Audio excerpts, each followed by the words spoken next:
Hello people, स्वागत है आप सभी का हमारे यूट्यूब चैनल वी ज्ञान दी डाइवर्सिफाइड नॉलेज पर। दोस्तों, आज के सेशन में हम लोग डिस्कस करने वाले हैं कंपाउंड इंटरेस्ट के बारे में। इससे पहले वाले सेशन में हमने डिस्कस किया था सिंपल इंटरेस्ट के बारे में, और हमने समझा था कि जो हमारा एक फॉर्मूला होता है PRT डिवाइडेड बाई 100, इसका मतलब क्या होता है, कहाँ से ये निकल करके आता है। इस फॉर्मूले को अच्छे से फील करने की कोशिश किया था।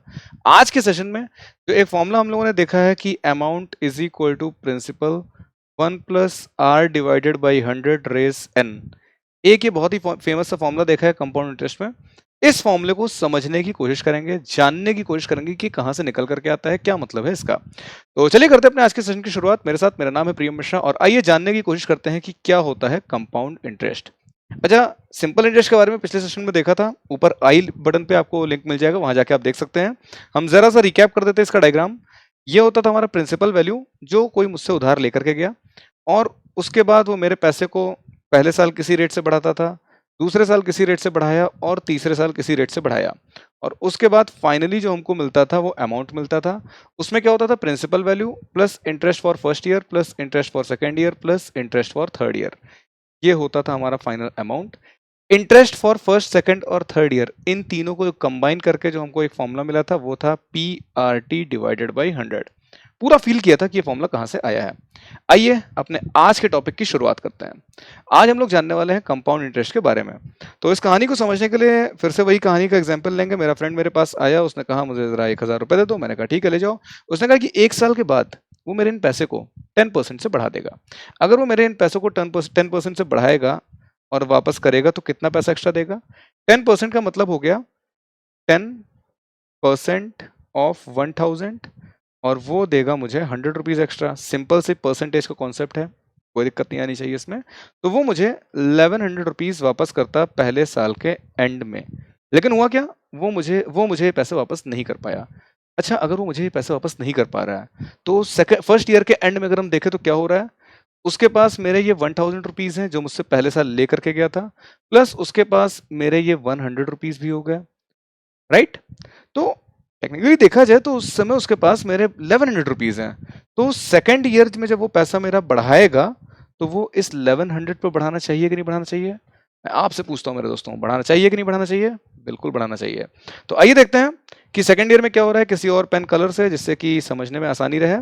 तो सेकंड ईयर में क्या हो रहा है दोस्तों, let me change the colour of this pen first. Yes, क्या हो रहा है, सेकंड ईयर में इस 1100 को बढ़ाने जा रहा है। मान लेते हैं कि सेकंड ईयर में उसने बढ़ाए हैं मेरे पैसे 20% से। मान लिया, क्या जा रहा है मानने में। तो 20% ऑफ वॉट, 20% ऑफ दिस 1100 वो बढ़ाने जा रहा है। 20% ऑफ दिस 1100 कितना हो जाएगा, ये हो जाएगा 220। तो सेकंड ईयर के एंड में वो मुझे कितने पैसे देने वाला है, सेकंड ईयर के एंड में देने वाला है वो मुझे यस 1320 रुपीज। मान लेते हैं नहीं दे पाया। अगर सेकंड ईयर के एंड में नहीं दे पाया, थर्ड ईयर के एंड में फिर मेरे पैसे बढ़ाएगा। उसने कहा कि यार 20% तो बहुत ज़्यादा पड़ जा रहा है, थोड़ा कम कर दो। मैंने कहा ठीक है, वापस से 10% ही बढ़ा दो। तो वापस से 10% फिर से वो मेरे बढ़ाएगा। थर्ड ईयर में 10% फिर बढ़ाएगा, लेकिन 10% किसके बढ़ाएगा, इस समय उसके पास मेरे 1320 हैं। तो इस 1320 को 10% बढ़ाएगा वो। 1320 को 10% से वो बढ़ाएगा अगर, तो वो मुझे 132 रुपीज एक्स्ट्रा देगा। तो फाइनली वो मुझे कितने पैसे देगा अगर थर्ड ईयर में मेरे पैसे वो रिटर्न कर रहा है। 1320 प्लस 132 कितना हुआ, ये हो गया 1452, राइट। यस, 1452 मुझे वापस करने वाला है। मान लेते हैं वापस कर दिया उसने। थर्ड ईयर के एंड में उसने मेरे पैसे वापस कर दिया। तो जरा फिर से इस कहानी को देखने की कोशिश करते हैं। वो मुझसे ले करके इतने रुपए गया था, इसे हम लोग बोलते हैं प्रिंसिपल वैल्यू, जो ले करके गया है। पहले साल उसने मेरे इस रेट से बढ़ाया, दूसरे साल इस रेट से बढ़ाया, तीसरे साल इस रेट से बढ़ाया। ये हो गया हमारा पहले साल का इंटरेस्ट, ये हो गया दूसरे साल का इंटरेस्ट, ये हो गया तीसरे साल का इंटरेस्ट, और फाइनली तीसरे साल वो मुझे कितने पैसे वापस कर रहा है, जितने भी वापस कर रहा है इसको हम अमाउंट कहते हैं। ले करके इतने गया, वापस इतने किया, तो एक्स्ट्रा कितने दिए, इन दोनों का जो डिफरेंस था वो मुझे उसने एक्स्ट्रा दिया। अमाउंट माइनस प्रिंसिपल जो था वो मुझसे उसने एक्स्ट्रा दिया, इसी को कहते हैं इंटरेस्ट। सिंपल इंटरेस्ट के केस में उसको सिंपल इंटरेस्ट बोल देते थे, कंपाउंड इंटरेस्ट के केस में इसको कंपाउंड इंटरेस्ट बोल देते हैं। ये हो गया। अच्छा, अगर आप नोटिस करें तो 1452 माइनस 1000 कितना हुआ? 452 हुआ। दोस्तों अब देखें, अगर इस 100 को ऐड करें, इस 220 को ऐड करें और इस 132 को ऐड करें तो भी आपको यही वैल्यू मिलेगी। मतलब ये हुआ कि आप चाहे इस इंटरेस्ट को, इस इंटरेस्ट को, इस इंटरेस्ट को, फर्स्ट ईयर के इंटरेस्ट को, सेकेंड ईयर के इंटरेस्ट को और थर्ड ईयर के इंटरेस्ट को ऐड कर लें तो भी आपको सेम वैल्यू मिलेगी, या फिर आप अमाउंट में से प्रिंसिपल माइनस कर दें तो भी आपको सेम वैल्यू मिलेगी। ये डायग्राम समझ में आया? अगर ये चीज समझ में आई तो जरा इसको थोड़ा अलग तरीके से देखते हैं। अलग तरीके से कैसे? वो मुझसे जो ले करके गया था वो क्या था? वो प्रिंसिपल वैल्यू लेकर के गया था। उसने पहले साल मेरे पैसे बढ़ाए, दूसरे साल बढ़ाए और तीसरे साल बढ़ाए। तो पहले साल उसने मेरे बढ़ाए R1% से, दूसरे साल उसने मेरे बढ़ाए पैसे R2% से और तीसरे साल उसने पैसे बढ़ाए मेरे R3% से और फाइनली उसने मुझे कुछ अमाउंट वापस कर दिया। ये पूरी हमारी कहानी बनी। इस कहानी को जरा एनालाइज करके फॉर्मुलेट करने की कोशिश करते हैं। देखिए क्या हो रहा है। पहले साल में क्या हो रहा है? वेट, यहाँ पर तो स्पेस है नहीं हमारे पास, इस स्लाइड पे आ जाते हैं। तो अगर हम बात करें तो फिर से उस डायग्राम को बनाते हैं। यहाँ पे 1000 था, यहाँ पर क्या था हमारा? 10% 100 रुपीज़ था, यहाँ पर आ जा रहा था 1100, यहाँ पर था 20% 220 रुपीज़, यहाँ पे आ जा रहा था 1320 और उसके बाद 10% 132 रुपीज़ और यहाँ पर आ जा रहा था 1452। ये कहानी थी हमारी। अब ज़रा इसे समझने की कोशिश करते हैं। जो फाइनल अमाउंट वो मुझे वापस कर रहा है वो कितना वापस कर रहा है? 1452 वापस कर रहा है। इसमें क्या क्या इंक्लूडेड है? इसमें मेरा 1000 रुपीज़ इंक्लूडेड है, प्लस मेरे इंटरेस्ट का क्या क्या पोर्शन इंक्लूडेड है? 100 rupees plus 220 rupees plus 132 rupees. इतने पैसे वो इंटरेस्ट वाले कंपोनेंट इंक्लूडेड है। इस इंटरेस्ट वाले कंपोनेंट को आइए एनालाइज करके देखते हैं। तो इंटरेस्ट के अमाउंट के पोर्शन को एनालाइज करके देखा जाए तो अगर हम अमाउंट की बात करें पहले साल की, के अमाउंट की अगर हम बात करें तो क्या हो जाएगा? पहले साल का हमारा प्रिंसिपल जो था मल्टीप्लाइड बाई पहले साल का रेट जो था डिवाइडेड बाई 100 और इसमें हम प्रिंसिपल वैल्यू ऐड कर देते थे तो अमाउंट मिल जाता था। अगर आप यहां से प्रिंसिपल कॉमन ले लेंगे तो क्या मिल जाएगा आपको? 1 plus R divided by 100। First year का है तो R1 लिख लेते हैं, R1 लिख लेते हैं। यहां से हमें क्या मिला? यहां से हमको फर्स्ट ईयर के एंड पे जो अमाउंट हो गया था वो मिला, यानी कि हमको ये वाली वैल्यू मिल गई। फर्स्ट ईयर के एंड पे जो अमाउंट होना चाहिए था वो वैल्यू हमको मिल चुकी है। पेन कलर चेंज कर लेते हैं क्योंकि पूरा ब्लू ही ब्लू हो गया है। अब क्या करेंगे? अब ये जो फर्स्ट ईयर के एंड का हमारा अमाउंट था ये सेकंड ईयर के लिए प्रिंसिपल का काम कर रहा है, तो इसी को हम बोल देंगे principal for the second year. अगर हम इस amount for the second year की बात करें तो कितना हो जाएगा? Amount for the second year will be equal to principal for the second year plus principal for the second year multiplied by rate for the second year divided by 100। यहां से आप 100 को p को फिर से कॉमन ले लेंगे, p2 को, तो आपको मिल जाएगा 1 प्लस R2 डिवाइडेड बाई 100। इतनी बात समझ में आ गई? ये क्या है? ये है हमारा amount at the end of second year. अच्छा, जो हमारा सेकंड ईयर के एंड पे अमाउंट है वही तो हमारे थर्ड ईयर की स्टार्टिंग के लिए प्रिंसिपल है, वही तो हमारे थर्ड ईयर की स्टार्टिंग के लिए प्रिंसिपल वैल्यू थी। तो यानी कि यही हो जाएगा हमारे थर्ड ईयर के स्टार्टिंग के वैल्यू का प्रिंसिपल, यही हो जाएगा P3। अगर हम इस फाइनल अमाउंट की बात करें तो क्या हो जाएगा? जो हमारी ये प्रिंसिपल वैल्यू है P2 P3 प्लस ये वैल्यू ये कहां से आई थी? P3 multiplied by R3 divided by 100। P3 फिर से कॉमन आ जाएगा हमारा और हमको मिलेगा 1 प्लस R3 डिवाइडेड बाई 100। और ये वो पैसा था जो मुझे वापस कर रहा है, यही था हमारा फाइनल अमाउंट। चलिए, इतनी बात समझ में आ गई। अब जरा आगे की कहानी देखते हैं किसी और कलर में। अब कौन सा लिया जाए? रेड लेते हैं। अभी तक देखिए क्या हो रहा है।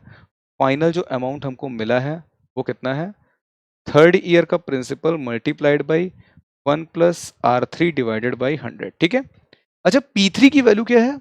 P3 की वैल्यू तो ये है, तो इस P3 की जगह पर अगर हम वो वैल्यू रख देंगे तो आ जाएगा amount is equal to, P3 की जगह पे क्या लिख सकते हैं?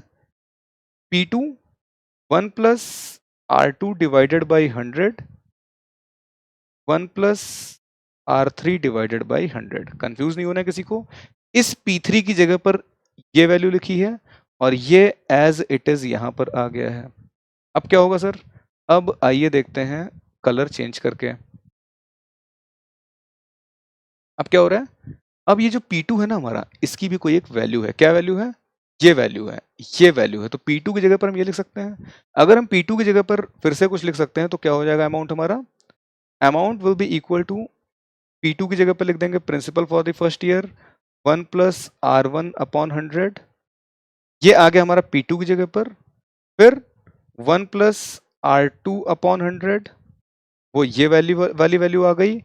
फिर 1 प्लस R3 अपॉन 100, वो आ गई ये वाली वैल्यू। ये आ गया हमारे अमाउंट का फॉर्मूला।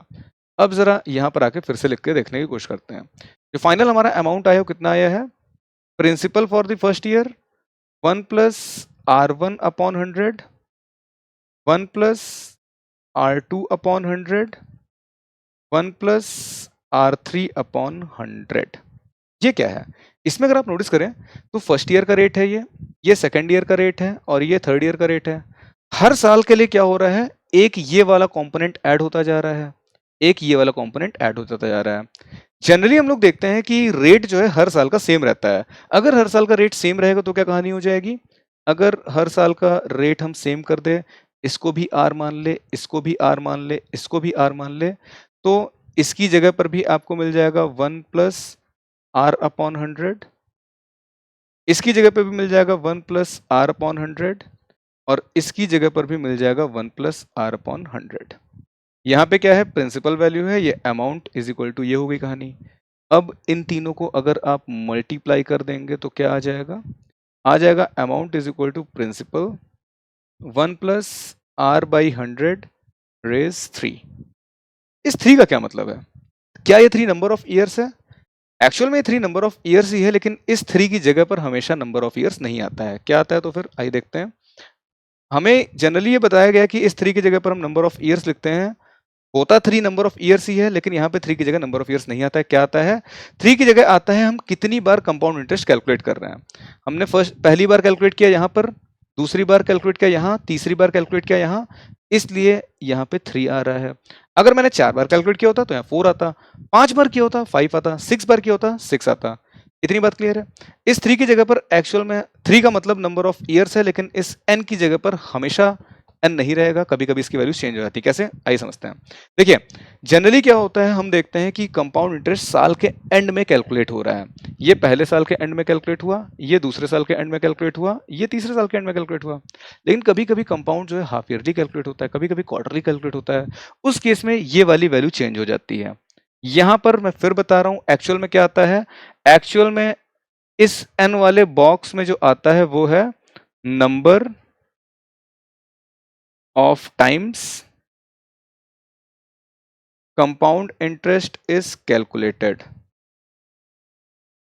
लेकिन क्योंकि ज्यादातर केसेस में हम ईयरली कैलकुलेट कर रहे हैं, और जब ईयरली कैलकुलेट करेंगे तो एक साल में एक बार, 2 साल में 2 बार, 3 साल में 3 बार, तो n नंबर ऑफ ईयर्स में n टाइम्स कैलकुलेट करते हैं यहाँ पे, इसलिए n आ जाता है। फाइनल फॉर्मूला हमारा बन के क्या रेडी हुआ? Amount is equal to principal 1 plus rate upon 100 raise n। Quarterly में क्या होता है, हाफ ईयरली में क्या होता है, मंथली में क्या होता है, इन सभी कॉन्सेप्ट्स को हम लोग समझेंगे अपने आने वाले सेशन में, अपने नेक्स्ट सेशन में। ठीक है? तो उसमें हम लोग समझेंगे कि क्वार्टरली हो, मंथली हो, हाफ ईयरली हो, उन केसेस में इन एन और आर की वैल्यूज क्या हो जाएंगी। अगर हमारा ईयरली का केस दिया है तो ये वैल्यूज हो जाती, तो ये पूरी कहानी रहती है। कहानी सेम हर जगह रहती है। दूसरी चीज आपको ये ध्यान रखनी है कि अगर हर साल का रेट अलग अलग होगा तो हमारा ये फॉर्मूला यूज होगा, और अगर हर साल का रेट सेम है तो हमारा ये वाला फॉर्मूला यूज होगा। आई होप पूरी कहानी समझ में आई। हमने क्या देखा? सबसे पहले हमने देखा सिंपल इंटरेस्ट को क्विकली रिकैप किया, फिर हम इस फॉर्मूले को एनालाइज करने चले। इस फॉर्मूले को जब एनालाइज करने चले तो पहले हमने देखा कि ये 1000 रुपीज जो मेरा फ्रेंड मुझसे लेकर के गया, हर साल मेरे पैसों को बढ़ा रहा है। अगर आप इस पूरे में नोटिस करें ना तो कुछ नहीं कर रहे हैं हम लोग सिर्फ एक कॉन्सेप्ट का यूज कर रहे हैं, वो है कॉन्सेप्ट ऑफ परसेंटेज। किस कॉन्सेप्ट का यूज कर रहे हैं हम लोग? We are making use of only one concept, and that one concept is concept of percentage. अगर ये कॉन्सेप्ट आता है तो आप देखें यहां पर भी हमने परसेंटेज कैलकुलेट किया, यहाँ पर भी हमने परसेंटेज कैलकुलेट किया, यहाँ पर भी हमने परसेंटेज कैलकुलेट किया, सबको ऐड करके हमारा इंटरेस्ट आ गया। लेकिन जो परसेंटेज कैलकुलेट कर रहे हैं इसको हमने अलग फॉर्मुलेट करने की कोशिश किया और हमारा ये फाइनल कहानी बन करके तैयार हो गई। आई होप ये पूरी कहानी आपको समझ में आ गई होगी। So with this we are ending the session here only. हम लोग जल्दी किसी नए सेशन में मिलेंगे और उस सेशन में हम हाफ ईयरली रेट्स के बारे में समझेंगे। हम समझेंगे कि क्या होते हैं हाफ ईयरली केस में टाइम और रेट की वैल्यू, क्या होते हैं मंथली केस में, क्या होते हैं क्वार्टरली केस में, ये सारे अलग अलग केसेस को समझेंगे। एक बात ध्यान रखिएगा, जो हम एन बताए थे उस जो यहाँ पर बॉक्स में आ रहा था एन, ये जो बॉक्स में आपके आ रहा है एन, इस बॉक्स में हमेशा ही नंबर ऑफ ईयर्स नहीं रहते हैं। ये एक इंपॉर्टेंट कॉन्सेप्ट है।